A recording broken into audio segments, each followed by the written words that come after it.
Donc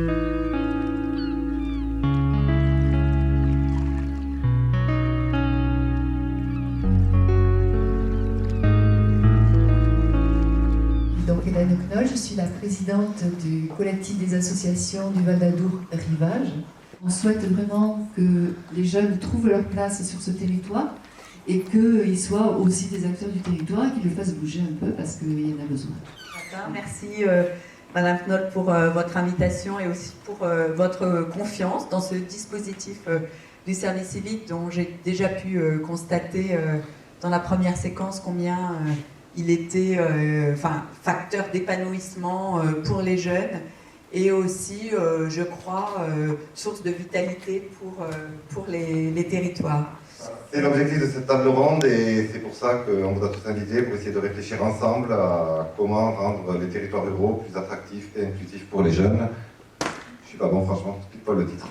Alors, la question c'est comment, et c'est là qu'il faut qu'on travaille ensemble, comment rendre un territoire attractif, comment y fixer les jeunes, comment les y faire revenir, comment y faire venir des jeunes d'ailleurs.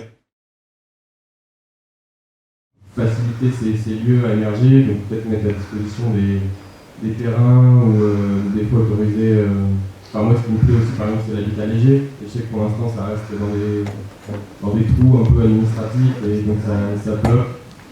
Il faut venir dans ces tiers-lieux, il y en a plein. Sur le Gers, nous, on a fait une fédération des lieux alternatifs du Gers qui s'appelle la FLAG, voilà, qui est un collectif informel, on est 14, c'est pas exhaustif.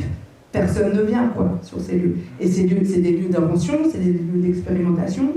Mais c'est là-dessus qu'il faut bosser, sur ce qui se passe et alimenter ça. Voilà, merci. On pourrait avoir une vraie dynamique avec quelques services civiques qu'on positionne sur le territoire. On positionnera pas bouger rien, ne vous inquiétez pas, et qu'on organise ce chose-là et qu'on pourrait donc avoir, au-delà de ce que disait Isabelle, le conseil communautaire des jeunes, en tout cas un groupe de jeunes qui pourraient venir à discuter directement avec nous. Là, je crois qu'on peut travailler sur quelque chose de concret. Et là, on a du lien entre nous. Et je prends votre proposition, si vous êtes d'accord, on travaille là-dessus. Et on demande à Rivage, entre autres, aux associations en tout cas, de nous aider et de nous accompagner là-dessus. Le premier remerciement serait, il est parti à Camille, parce qu'il a commencé à lancer le débat en disant, il a parlé de l'histoire d'équipement notamment, de choses comme ça. Et voilà, c'est vrai que c'est important de se rappeler que parfois il y a besoin de moyens et que tout n'est pas gagné, que tout n'est pas obtenu. Bon, okay. Mais remerciement à vous aussi, parce que vous avez parlé de la question de l'habitat, des choix de mode de vie. Et pour moi, ça rejoint un peu ce que j'essayais de dire par rapport aux questions des activités. Et je préfère parler des activités que du travail, parce que ce dont j'ai l'impression aujourd'hui, c'est qu'une partie des jeunes, ceux qui souhaitent, ça ne rentre pas typiquement en termes d'emploi, en termes de travail salarié. C'est autre chose qu'on cherche. C'est des possibilités d'activité. Et comme par rapport au mode d'habitat, le problème c'est que ça ne cadre pas forcément la législation actuelle. C'est-à-dire que la législation actuelle, elle en tête quoi? Elle en tête des rentrées fiscales par rapport à l'État et au public.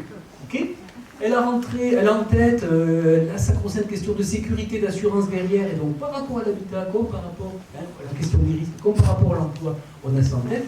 Et donc aujourd'hui, il faut savoir, si on veut que des choses se passent dans des espaces aussi particuliers que certains espaces ruraux, eh bien, comment on fait pour adapter, peut-être, la légalité, ou peut-être pour adapter l'illégalité, peut-être dans ces questions-là aussi. Donc merci. Merci d'avoir parlé des réseaux sociaux, parce qu'évidemment, moi je parlais de jeunes qui ont des distances par rapport au téléphone et tout ça, alors que c'est vrai que la pratique des réseaux sociaux, elle est importante, et que donc, c'était bien aussi de le rappeler. Merci d'avoir parlé des lieux alternatifs de culture, parce que j'ai parlé peut-être que de choses qui se passent entre des petits groupes qui restent vraiment contre eux. Et moi j'ai eu la chance d'être accueilli comme artiste dans l'un de ces lieux dans le Gers, donc voilà. Et donc c'est bien aussi de dire, mais peut-être, voilà, il y a des gens qui vont y aller et des gens qui n'y vont pas, effectivement. Et même parmi les jeunes, il y en a qui n'y vont pas. Il y a un sociologue français célèbre qui a dit la jeunesse n'est qu'un mot, pour dire qu'il y a plein de façons d'être jeune. Et je pense que c'est encore bon. Merci de... Vous savez pas pourquoi je vous remercie. Chiche, vous savez pas pourquoi je vous remercie. Non, parce que j'ai un peu caricaturé l'élu local ce matin dans un de mes commentaires de réaction. Et donc c'est bien d'avoir montré que l'élu local, ben voilà, il n'est pas non plus... Et bien je sais bien, c'est pour ça que je le restitue. Voilà. Et je me rends compte que pour mon propos, j'aurais pu paraître le caricaturer en tout cas, de même que l'inspecteur du travail, des représentants de l'administration aussi. Donc voilà, c'était pour la force d'un propos, mais c'est pas simple, c'est complexe, donc je suis d'accord avec vous.